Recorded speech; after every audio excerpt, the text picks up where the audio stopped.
뭐가 더 좋댔죠? TLT가 더 좋아요? TLW가 더 좋아요? TLT. 맞아요. TLTW보다 TLT가 더 좋다고 제가 말씀드렸잖아요. 진짜 그런지 한번 볼게요. 장점이랑 약점 설명 잘 들었고요, 대표님. 조금 더 쉽게 좀 제일 궁금하실 부분이 그러면 어떻게, 언제 투자를 해야 될지인 것 같아요. 네. 그걸 조금 더 한번 쉽게 정리해 주시면 좋을 것 같습니다. 네, 알겠습니다. 자, 일단 그렇기 때문에 아까 말씀드린 장단점이 있기 때문에 커버드 콜은 언제 투자해야 되냐면 이렇게 장이 강보합세일 때, 그러니까 왜냐하면 앞으로 커버드 콜을 한다고 손실을 안 보는 게 아니잖아요. 적절하게 깨지지 않으면서 조금 올라갈까 말까 이렇게 할 때는 커버드 콜이 되게 좋은 전략이다 하는 게 그때가 투자하는 거고, 왜냐하면 아까 말씀드린 대로 첫 번째 특징은 옵션 프리미엄을 하니까 돈을 받으니 요만큼 인컴이 더 깔리는 게 더 들어오고, 두 번째, 근데 아까 말씀드린 대로 캡이 씌워지는 거랄까, 그죠? 그래서 수익이 쫙 날 때는 이거 다 포기해야 되는 상황이 발생하는 거고, 세 번째로 가격 하락할 때는 그래서 개별 채권 ETF 갖고 있는 것보다 조금 덜 터진다. 약간의 버퍼가 생긴다. 그게 한 세 가지 정도가 가장 큰 이제 요 커버드콜 ETF의 어떤 장단점을 제가 합쳐놓은 건데요. 맹PD께서 말씀하신 대로 조금 더 실제 사례 갖고 제가 설명드리는 게 좀 더 설명이 딱 와닿을 것 같아요. 그래서 아마 이제 여러분들 중에서도 거래하시는 분이 계실 텐데 TLT와 그리고 TLT에 커버드 콜 걸어놓은 게 TLTW거든요. 그 두 가지 ETF, 그러니까 TLT와 TLTW 커버드 콜 쓰고 있는 TLW를 가지고 좀 한번 비교 설명을 해보도록 할게요. 자, 보면은 자, 여기를 기준으로 해서 여기 위로 갈수록 투자자들이 돈을 버는 거고 여기 아래로 갈수록 투자자들이 손실을 보는 거잖아요. 그럼 어떻게 된다?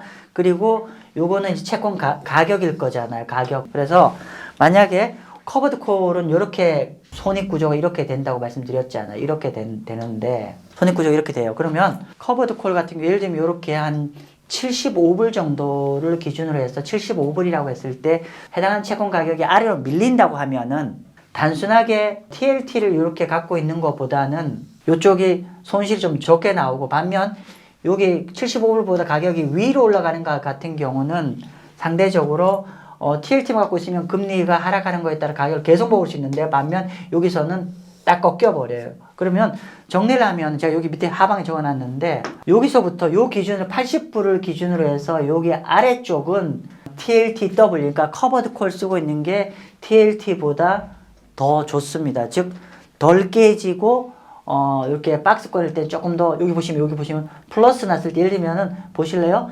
만약에 TLT만 갖고 있으면 여기 똔똔인데 만약에 커버드 콜 쓰면 요만큼 돈을 좀 더 벌어요.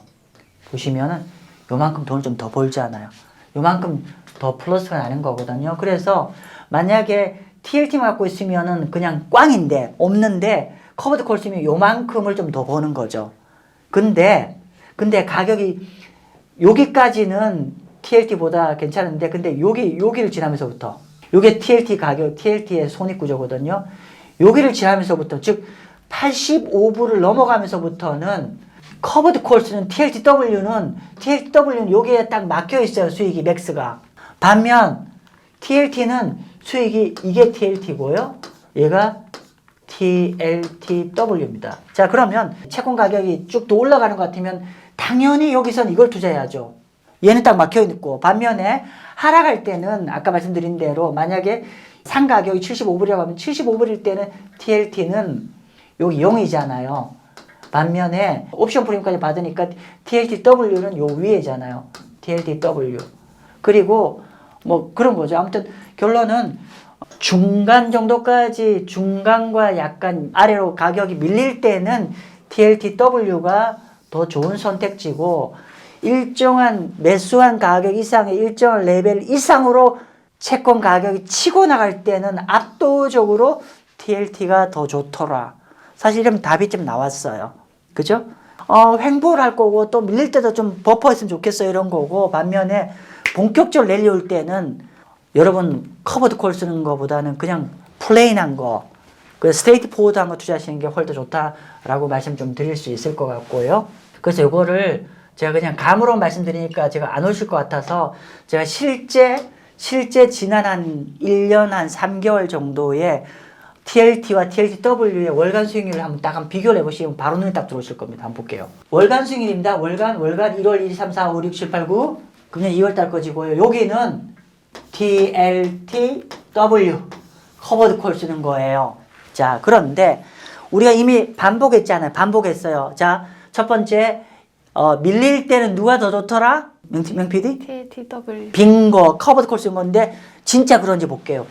자, 깨질 때가 빨간색 깨질 때인데 2월 달에 여기 4.8 깨졌는데 4.2 깨졌고 얘 3% 터질 때 0.19 터졌고 얘 이렇게 터졌잖아요. 쭉 터져 내려갔잖아요. 보시면은 덜 터졌고 특히 금년에 볼까요? 금년에 다시 연초에부터 지금까지 금리 쭉 올라오는데 얘 TLT는 월 한 2%대 터졌는데 얘는 월 1%밖에 안 터졌어요. 실제로 가격이 밀릴 때는 단순한 TLT보다는 커버드 콜 쓴 게 덜 터지더라. 확인했죠? 자, 하방 밀릴 때 덜 터진다. 이제 확인했고. 두 번째 속성 뭐였죠? 자, 우리가 장이 본격적으로 채권 가격이 쭉 올라갈 때는 뭐가 더 좋았댔죠? TLT가 더 좋아요? TLTW가 더 좋아요? TLT. 맞아요. TLTW보다 TLT가 더 좋다고 제가 말씀드렸잖아요. 진짜 그런지 한번 볼게요. 자, 그러면 언제 채권 가격이, 장기 채권 가격이 쭉 올라간지 기억나세요? 작년 7월 달부터 해서 10월 초까지 미국 국채 금리가 4%, 3% 후반대에서 5%까지 올라가면서 장기 채권 투자하신 분들이 처참하게 이렇게 깨졌고요. 그리고 10월 중순 이후 11월 달, 12월 달은 금리 5%에 갔다가 한 4 깨지고 한 3.89까지 내려갔잖아요. 그때는 우리가 채권 금리가 내려가면 채권 가격이 쭉 올라가잖아요. 기억나시죠? 그때 거의 금리가 1% 이상 떨어지면서 가격이 쭉 올랐거든요. 실제로 볼게요. TLT. 11월 달 한 달에 와우 거의 10% 올랐어요. 그리고 12월 한 달에도 거의 9% 8.67 올랐잖아요. 그러니까 여기서 말하는 게 이제 채권 랠리가 나온 달인데 이달에 TLTW 볼까요? 여기 보세요. 거의 10% 났을 때 얘 5.8 이때는 무려 8.67 나왔는데 1.67이에요. 그죠? 아까 제가 뭐라고 말씀드렸죠? 채권 가격이 본격적으로 빵빵빵 날아갈 때는 커버드 콜 쓰면 안 된다. 반면에 그냥 좀 사이드로 가고 좀 밀릴 여지가 있다고 하면 커버드 콜이 좋다. 이렇게 말씀 좀 드릴게요. 그래서 아까 제가 설명드렸던 게 실제로 이렇게 미국 상장된 ETF를 갖고 월별 성과를 보니까 딱 눈이 쫙 들어오죠. 사실은. 예. 그럼 대표님 저 11월, 12월 달 저 기준에만 TLT만 투자해도 그렇죠. 미리... 그럼 결론은 이런 겁니다. 만약에 우리가 한국 사람들이 TLT를 투자하는 이유가 뭐냐면은 금리가 좀 내려갔을 때 채권 가격으로 확 수익을 먹겠다는 거잖아요. 만약에 그런 의도로 갖고 있는데 TLTW를 투자해 놓으면은 커버드 콜 들어가면은 재미없다는 얘기예요. 그러면 진짜로 내가 금리가 좀 내려가는 쪽에 베트를 하고 싶고 그래서 금리 내려갈 때 확 수익을 내기 위해서 TLT 장기 채권을 갖고 있다고 하면은 TLT를 갖고 있어야 되는 거죠. 근데 반대로 금리가 내려가 채권 가격이 올라가는 게 별로 관심 없어요 라고 하면은 정반대로 저는 배당 프리미엄은 오히려 좀 단기 중기 채권을 커버드 콜 쓰는 게 좀 더 낫지 않을까 싶어요. 왜냐하면 장기 채권을 쓰는 이유는 뭐냐면은 금리가 내려가서 채권 가격이 딱 올라가는 걸 목표로 하는데 커버드 콜을 딱 걸어놓으면은요 그 금리가 내려서 채권 가격이 올라갈 때 딱 발목이 딱 붙잡히는 거예요. 예를 들면은. 그렇기 때문에 결론적으로는 이제 커버드 콜은 우리가 본격적으로 채권 랠리가 될 거라고 볼 때는 이런 커버드 콜 전략은 안 좋다. 왜냐하면은 잊지 마십시오. 커버드 콜 채권 ETF는 수익 캡이 잡혀 있어요. 반면 일반 채권 ETF는 금리 올라가는 거에 비례적으로 쫙 가격이 올라간다. 그래서 그런 특징은 여러분 좀 아시고 하시면은 나중에 재밌을 거고. 그러니까 어느 쪽이 딱 좋다고 얘기를 할 수 없어요. 그죠? 아까 말한 커버드 콜은 아까 말한 대로 필요한 시점, 그리고 그런 일반 채권 ETF는 아까 본격적으로 채권을 수익 낼 때는 일반 채권 ETF를 활용하시고, 반면 시장 자신 없고 계속 박스권에 움직일 것 같다라고 하면은 커버드 콜 갖고 하는 게 맞을 것 같고. 그렇기 때문에 근데 커버드 콜을 쭉 들고 가는 거는 저는 추천드리지 않습니다. 그 시장 상황에 맞게 두 ETF를 잘 저글링을 하실 필요가 있지 않을까 싶습니다. 네, 좀 제가 길게 얘기했는데 아무튼 투자에 도움이 되시면 좋겠네요. 네, 오늘 수업 여기서 마치겠습니다. 감사합니다.